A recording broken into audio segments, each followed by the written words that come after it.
Mesdames, Messieurs, bonsoir, bienvenue dans ce journal sur ESAE Télévision. Dans l'actualité de ce lundi 24 février 2025, le porte-parole du gouvernement béninois Wilfried Léon Boubedi a réagi au sujet de la supposée tournée nationale du président Patrice Talon dans les 117 communes du Bénin. C'était lors d'un entretien télévisé ce week-end, on en parle dans ce 19h. Les nouveaux membres du Conseil économique et social CES ont été installés ce lundi 24 février 2025 à la présidence de la République. Ceci conformément aux articles de la Constitution du 11 décembre 1990 et après leur nomination il y a quelques mois. On fait le point dans cette édition. En sport, la 19e journée du championnat professionnel béninois a pris fin dans l'après-midi de ce dimanche 23 février 2025. Dans la poule B, Dadier FC détrône les Cavaliers à Plaroué sous le score de 3 buts à 1. Le point de la rencontre dans un instant.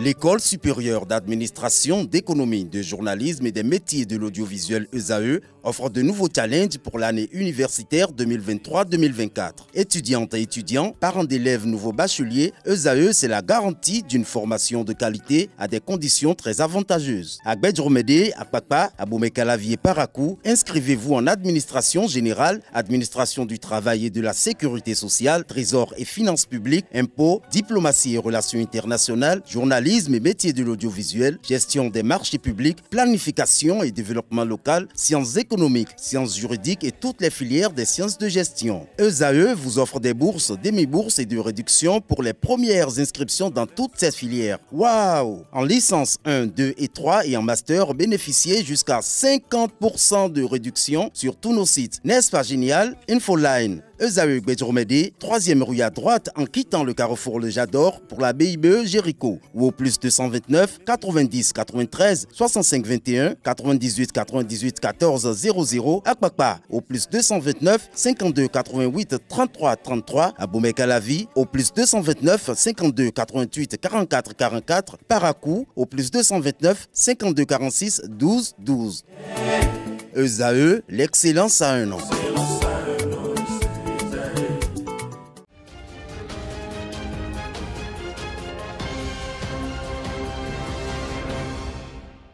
À nouveau, bonsoir. Les nouveaux membres du Conseil économique et social CES ont été installés ce lundi 24 février 2025 à la présidence de la République. La cérémonie a été présidée par le chef de l'État, Patrice Talon. Au total, 21 membres étaient présents, répartis entre 9 conseillers nationaux et 12 coordonnateurs des conseillers départementaux. L'installation marque ainsi le début officiel de leur mandat, mais la composition du bureau reste à déterminer. Son annonce pourrait intervenir demain ou dans les tout prochains jours. Je l'ai annoncé à l'entame de cette édition, le porte-parole du gouvernement béninois Wilfried Léon Boubedi s'est prononcé sur la prétendue tournée du président Patrice Talon, annoncée il y a quelques semaines après la conférence de presse tenue le 22 février 2025. Le porte-parole du gouvernement béninois s'est exprimé sur le sujet au cours d'un entretien télévisé. Cette clarification intervient en réponse à des informations circulant sur une possible tournée du président Patrice Talon. On le suit. L'ANIP fait un travail et à la veille de chaque échéance électorale extrait ce qui doit être la liste électorale pour aller aux élections. Si c'est ce qu'ils veulent, les portes leur sont ouvertes. Si c'est autre chose, les responsables de l'ANIP sont à leur disposition pour leur expliquer et mettre à leur disposition les intrants dont ils ont besoin pour faire leur travail. Le plus important pour nous au gouvernement, c'est que conformément à l'engagement qu'il avait pris en novembre 2023, réitéré un an plus tard au niveau du gouvernement, lorsque c'est parti, après avoir pris le temps de latence que nous avons observé, se sont décidés à saisir formellement le chef de l'État. C'est que conformément à cet engagement, le président de la République et le Conseil des ministres sont instruits pour que les fonds demandés soient mis à disposition. Et vous l'aurez noté, le budget qu'ils ont introduit a été intégralement adopté par le Conseil des ministres, sans une virgule en moins, sans un franc en moins. Le Conseil a instruit pour que exactement le montant qu'ils ont demandé leur soit mis à disposition, parce qu'il n'y a rien à cacher. Et nous sommes confiants en la qualité technique du travail qui est fait Et à partir de ce moment-là, on est sûr qu'à l'arrivée, eux-mêmes, ils attesteront bien qu'au plan technique, c'est un travail formidable qui se fait. Il peut y avoir des aspects d'amélioration de tel ou tel process éventuellement. Nous sommes tout ouverts à cela, mais nous n'avons aucune crainte en ce que le résultat à la fin sera positif. À ceci près, monsieur le porte-parole du gouvernement, que l'argent public ne se décaisse pas à l'emporte-pièce. Ce n'est certainement pas sous le magistère Talon. Et donc, la question, c'est de savoir exactement ce que le cas de concertation de l'opposition a inscrit dans les TDR comme matière concrète, processus et acteurs à impliquer dans ce travail technique du fichier électoral. Voilà, que vous ont-ils soumis au gouvernement pour que près de 60 millions aient été décaissés? Oui, vous avez raison vous avez raison, M. Sonovo, de vous préoccuper de la bonne gouvernance, mais vous savez aussi que c'est une marque de fabrique de notre gouvernement. J'ai dit que l'idée c'était d'éviter toute polémique en ne chipotant pas sur les différents chapitres que contient ce budget. Mais le budget en lui-même, il comporte une pléiade de lignes dans lesquelles vous verrez entre autres des achats de quelques équipements de reprographie, et ordinateurs, imprimantes, et des recrutements de quelques agents de soutien. Non, il y a une liste de 5 experts qu'on a vus, tous des Béninois, et on n'a pas voulu s'attarder là-dessus. Donc, ils ont quelques recrutements à faire, et puis les émoluments de ceux qui vont travailler avec eux, ceux qui vont être associés.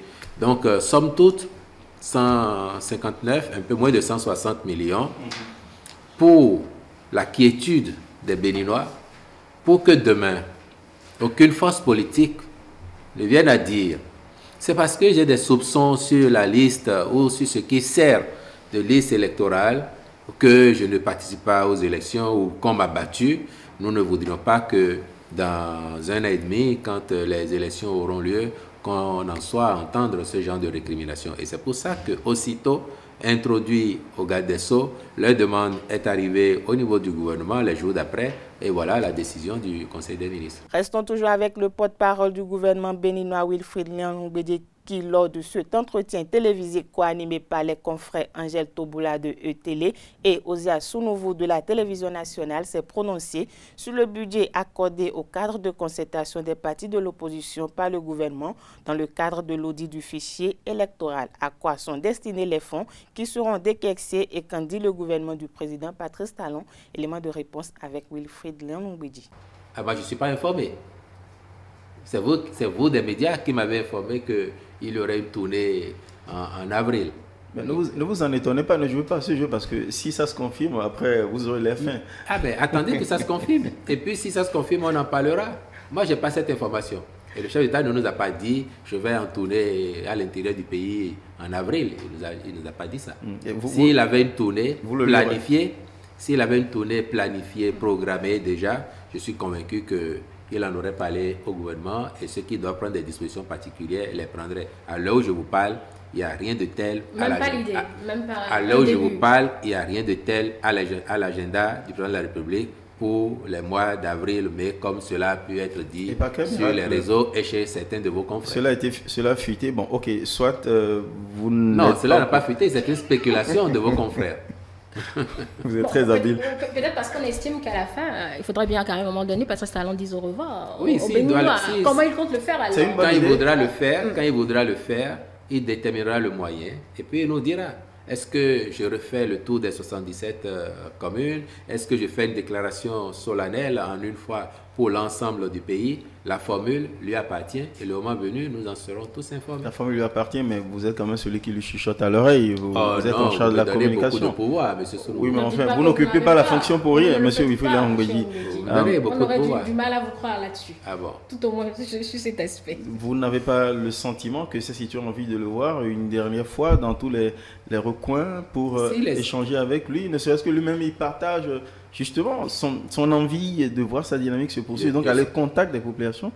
Vous ne le suggéreriez pas? Je suis sûr que lui-même, pour le parcours que les Béninois dans leur ensemble ont fait avec lui, avec autant de résultats, on va dire aujourd'hui, malgré les difficultés du départ. Cet investissement des populations, qu'il n'a de cesse de souligner d'ailleurs, en disant que ces résultats, ils sont l'œuvre de toute la population béninoise. Je suis convaincu que aller parler avec ces Béninois, les remercier, leur dire nous avons fait du chemin ensemble. Ça n'a pas été facile, mais tout doucement, on a commencé à y arriver. Et parce qu'on a osé commencer maintenant, ce sera plus facile pour ceux qui viennent après de continuer sur cette lancée-là. Je suis convaincu que l'idée ne lui déplairait pas demain d'aller le faire et que si son agenda y est favorable, c'est avec beaucoup d'enthousiasme qu'il repartirait sur les routes du pays. Il devrait humblement s'y plier quand on peut imaginer que ses concitoyens ont des choses sur le cœur à lui dire.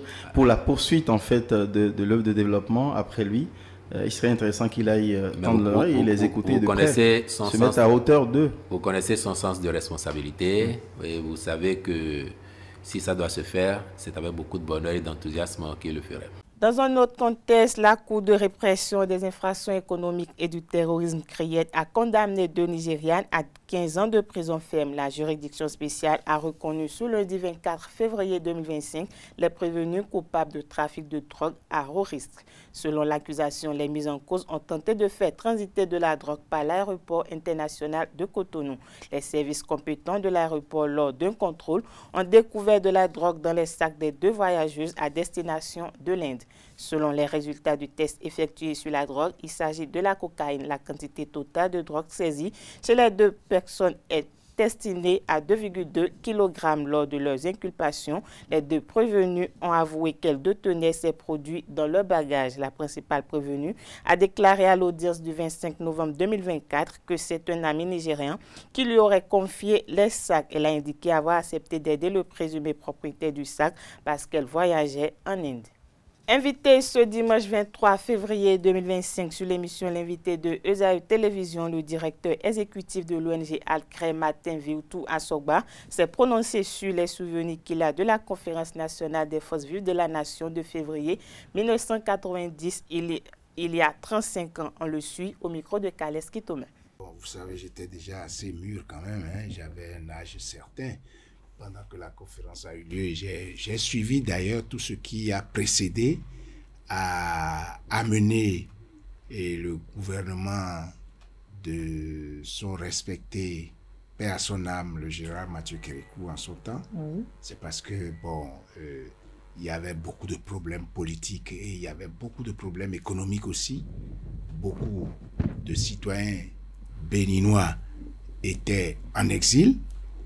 Et ce qui a fait que les Béninois en exil, ils ont joué leur partition d'opposants là-bas. Et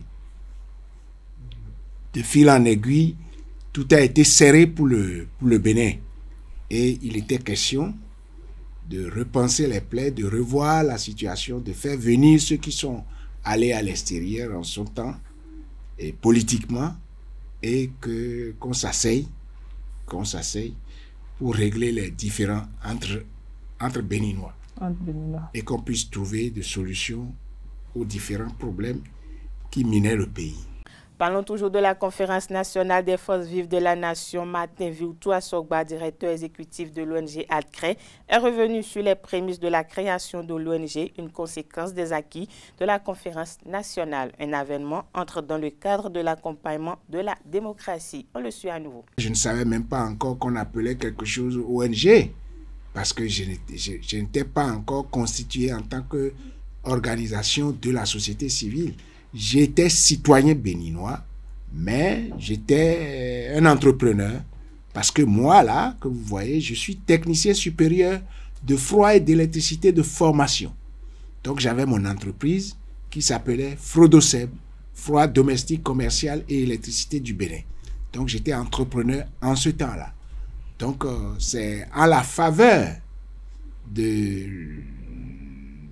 la conférence des forces vives que après l'idée de créer une ONG vous est venue. L'idée, est-ce que c'était l'idée qui était venue? Non, on a vu qu'il y avait avec les nouvelles donnes, avec l'arrivée de la démocratie, et il se posait un certain nombre de problèmes de violation de certains droits, de la malgouvernance.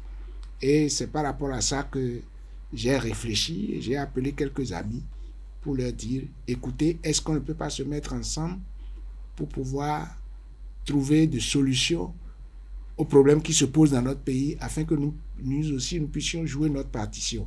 Donc, c'est comme ça que j'ai eu la transition de technicien de froid et d'électricité de formation. Je suis passé à l'organisation de la société civile et de Frodoceb, je suis passé à Alcrer. Voilà comment ça s'est passé la mutation. À dire vrai, non. D'ailleurs, avant la conférence des forces vives, je n'entendais personne parler de société civile.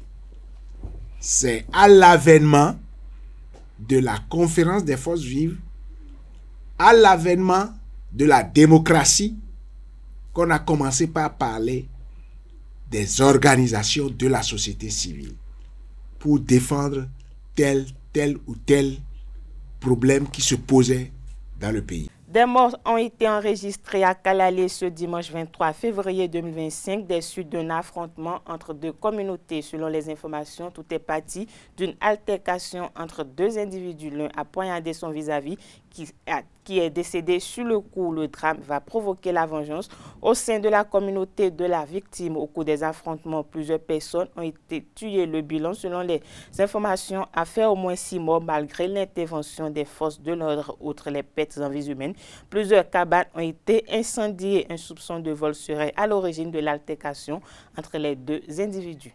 Les membres du réseau béninois des femmes professionnelles de l'eau et de l'assainissement se sont réunis ce week-end en assemblée générale élective au centre de formation au métier de l'eau et de la SONEB, une séance qui a permis au réseau d'accueillir sa nouvelle présidente et de remercier celle sortante. Le point dans ce reportage avec Francis Fahami, c'est Ondelarius Adjakbono. 2021-2024, Mouminatou Adjibi arrive au terme de son mandat à la tête du réseau béninois des femmes professionnelles de l'eau et de l'assainissement RBFPEA. Durant les 3 dernières années, elle a su impulser une dynamique de développement sur plusieurs plans au réseau à travers ses différentes actions. Les sensibilisations des jeunes filles au métier de l'eau et de l'assainissement. Le second volet, c'est les formations des jeunes, des femmes professionnelles. Et dans les formations, il y a aussi le système de mentorat. Ce bilan s'élargit au soutien financier, bourse d'études apportées aux apprenants. La présidente Adjibi a pu réaliser ces actions grâce à l'accompagnement de divers partenaires. Je remercie et félicite tous les membres du réseau, les vaillantes femmes qui ont œuvré pendant ces 3 dernières années pour la suivi du réseau. Notre réseau joue un rôle essentiel, non seulement en mettant en lumière les défis auxquels nous faisons face, mais aussi en trouvant des solutions à travers ces différentes initiatives. Au nombre de ses partenaires, le réseau a compté sur le cadre des acteurs non étatiques du secteur de l'eau et de l'assainissement. Le CANEA n'a pas manqué de féliciter les acteurs à divers niveaux. Je voudrais vous dire notre admiration à collaborer avec vous et notre plaisir d'être ici et travailler ensemble. Et aussi, je voudrais témoigner de l'excellente collaboration que nous avons eue par le passé. Ainsi, Mouminatou Adjibi referme son mandat sur une note de satisfaction et remercie les membres du réseau béninois des femmes professionnelles de l'eau et de l'assainissement pour leur accompagnement. Au terme des travaux, Prisca Domingo est élue pour lui succéder. La Jeune Chambre internationale Cotonou-Saphir a outillé 55 participants sur les opportunités qu'offre la bourse régionale des valeurs mobilières. C'était le week-end dernier à Semer City Open Park. Le reportage avec Quentin Amoussou. 55 personnes ont été instruites pour profiter des opportunités qu'offre la bourse régionale des valeurs mobilières. Un premier numéro de formation sur l'orbite des affaires initié par la Jeune Chambre internationale Cotonou-Saphir. Ce projet, qui prendra la forme d'une série de masterclass, s'inscrit dans une dynamique de renforcement des capacités et d'exploitation des opportunités économiques pour tous ceux qui souhaitent faire la différence. La DCI, en tant qu'organisation de jeunes leaders engagés, forme ses membres à être des visionnaires audacieux et stratégiques dans la construction de leur avenir. Et pour aider à construire cet avenir en 4 heures de temps, le formateur a livré l'essentiel des notions aux bénéficiaires. Le public cherchait à savoir un peu plus sur les opportunités présentes au marché financier de l'UEMOA, la BRVM, en termes de levée de fonds et en termes de possibilités de placement. J'ai espoir qu'ils ont retenu beaucoup de choses puisqu'ils sont venus avec des questions assez bien élaborées qui nous ont permis d'aller en profondeur des sujets abordés. Les participants sortent de cette formation prêts à saisir les opportunités à la BRVM et expriment leur gratitude envers la GCI Cotonou Saphir. Je les remercie infiniment déjà pour cette opportunité parce que moi ça m'a permis d'en savoir un peu plus sur le côté financier, sur beaucoup de choses que j'ai toujours voulu connaître mais que je n'avais pas la possibilité d'apprendre. Ça m'a tout de suite intéressée parce qu'en tant que salarié, on cherche à diversifier notre source de revenus, à ne pas que l'argent dorme en banque. Donc c'est ce qui m'a poussé à venir. Un premier acte qui annonce le début de plusieurs autres formations sur l'orbite des affaires. Cette édition se poursuit de nos frontières. Le Premier ministre sénégalais Ousmane Sonko a ce dimanche 23 février 2025 signé un protocole d'accord de paix avec l'une des factions du mouvement des forces démocratiques de Casamance. La rencontre s'est tenue à Bissau sous la médiation du président Umaro Sissoko Embalo. Après 3 jours d'échange, il est prévu d'abord le dépôt des armes et la démobilisation des combattants du Front Sud dirigés par César Atouté ainsi que leur réinsertion dans la société. Ce nouvel accord s'inscrit dans le cadre du plan Diomaye pour la Casamance lancé en janvier qui vise à accélérer le développement de la région. Dès son investiture, le président sénégalais avait affirmé que le retour de la paix en Casamance figurait parmi ses priorités. Pour rappel, un accord similaire avait été déjà signé en 2022 sous l'ancien président sénégalais Macky Sall, mais la situation n'avait que peu évolué depuis. Ce lundi 24 février 2025 marque le 3e anniversaire de l'invasion russe en Ukraine. Ursula von der Leyen, la présidente de la Commission européenne, a fait le déplacement à Kiev avec l'ensemble du collège des commissaires. Elle vient, selon ses mots, exprimer le soutien indéfectible de l'Europe à l'Ukraine dans son combat pour l'indépendance et la liberté, 3 ans après le début de l'agression à grande échelle menée par la Russie. Elle a co-présidé avec le président Volodymyr Zelensky une réunion entre le collège des commissaires et le gouvernement ukrainien. En tout, 13 dirigeants d'Europe et d'ailleurs ont répondu présents, dont le premier ministre canadien Justin Trudeau et une vingtaine d'autres par vidéo, dont le président turc Recep Tayyip Erdogan qui a réitéré son soutien à l'intégrité territoriale de l'Ukraine et a demandé que l'Ukraine et la Russie soient représentées de manière égale et équitable au futur pour parler. Sport dans cette édition pour boucler, Dadje Football Club, 2e au classement, a reçu les Cavaliers de Niki hier dimanche 23 février 2025 au stade Omnisport d'Aplaoué pour le compte de la 19e journée de la Ligue professionnelle de football. Au thème de la rencontre, Dadje s'est imposé 3-1, le point de la rencontre avec Aneldo.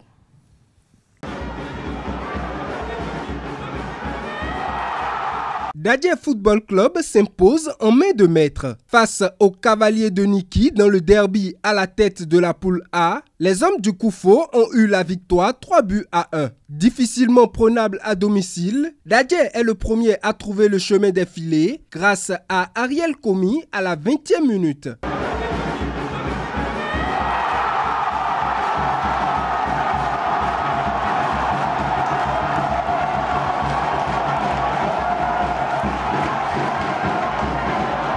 Très vite, les Cavaliers de Niki répondent aussitôt en égalisant à la 21e minute.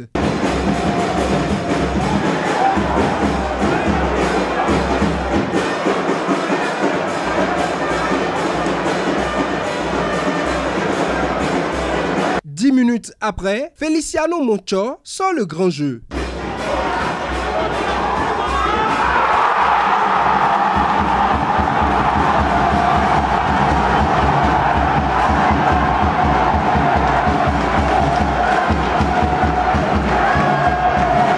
Dadje Football Club reprend l'avantage du match, mais cette fois avec plus de points. Karim Ramon ne laisse rien passer. Les hommes de Yaya Kone aggravent le score et se mettent à l'abri à la 40e minute. Alan Poquinto Koke, sur un coup franc direct, amène Dadje à 3.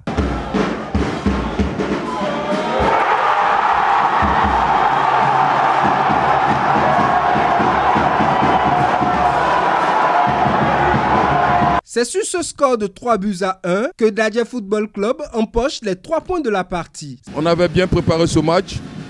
On voulait tout de suite mettre la pression sur l'adversaire. Et c'est ce que nous avons fait. Nous avons beaucoup travaillé l'intensité au niveau du pressing. Et vous avez vu que dans les premières minutes, on a commencé à aller les chercher haut. C'était le plan de jeu. Et voilà, Dieu merci, au fur et à mesure du match, on a pu trouver la faille, on a pu trouver les solutions pour prendre à défaut cette belle équipe de Cavalli. Et bravo à mes joueurs. Cette victoire vient conforter Dadje dans la course à l'atteinte de son objectif. Une fois de plus, j'ai reconnu les joueurs de Dadje. Ils étaient très engagés et ils avaient le moral haut sur le terrain. Ça se sentait dans les actions, dans la maîtrise de balle et dans toutes les initiatives qui étaient prises. Nous avons rencontré notre leader, nous nous sommes imposés pour prendre cette place de leader à laquelle nous étions et que nous pensons maintenir jusqu'à la fin de la saison. Et nous travaillons pour. Notre motivation reste sans faille pour cette première place au niveau du championnat de la Ligue professionnelle. Et donc nous travaillons à cela et nous gardons le cap et les yeux fixés sur cet objectif qui est d'être champion de cette saison. Cette victoire à la 19e journée de la Ligue professionnelle permet à Dadje Football Club de reprendre la tête de la poule A avec désormais 37 points. Pour finir la phase retour de la Ligue Pro saison 2024-2025 sur son cours ce week-end, il a eu plusieurs réalisations dans les différents groupes. ESAE Télévision a couvert une grande majorité des matchs sur toute l'étendue du territoire national. Le récapitulatif de cette 19e journée est à suivre dans cet élément réalisé par Dissou Gogben. Le week-end du 22 au 23 février a été riche en émotions sur les terrains de la Ligue professionnelle de football du Bénin, marquant la 19e journée du championnat, deuxième des phases retour. Cette journée a été ponctuée de confirmations, de surprises et de rebondissements. Dans la poule A, le leader Dadje FC a conforté sa position en s'imposant 3-1 face à l'US Cavalier de Niki, portant ainsi son total à 37 points.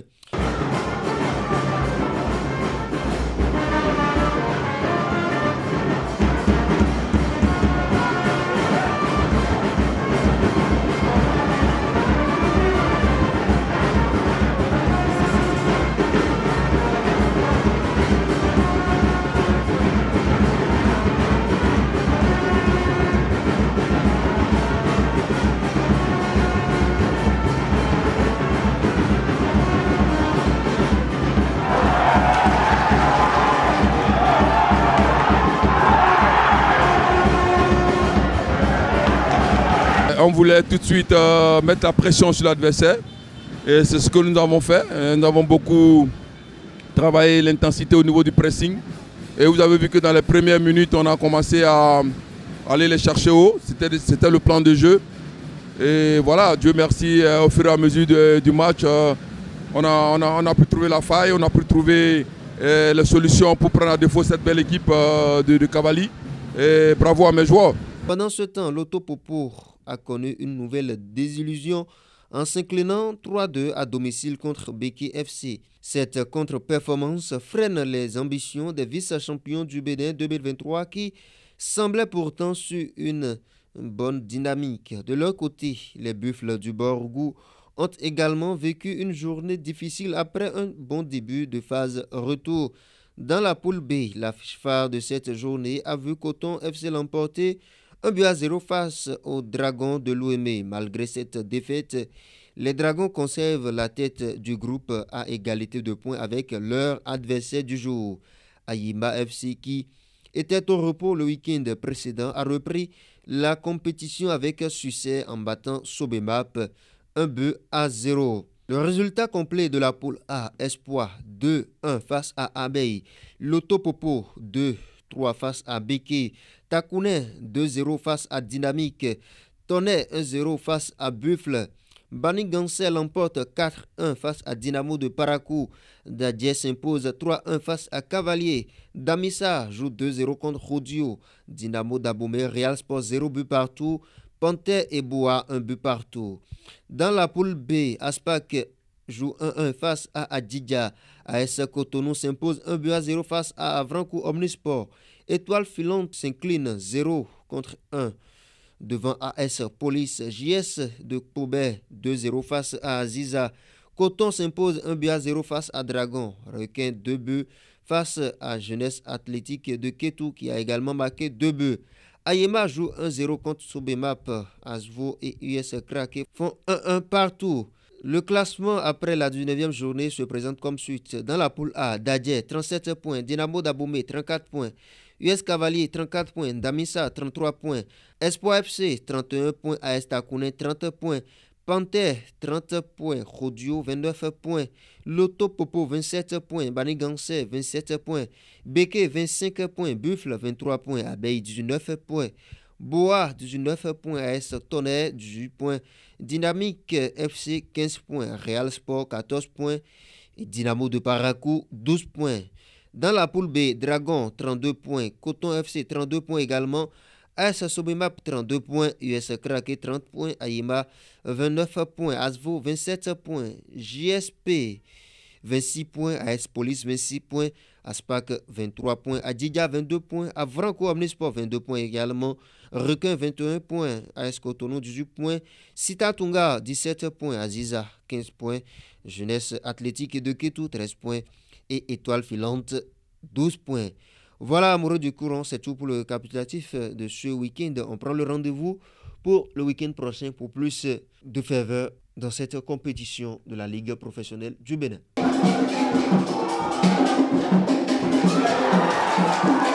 Voilà, c'est la fin de cette édition. Merci de nous avoir suivis. Agréable soirée à tout un chacun.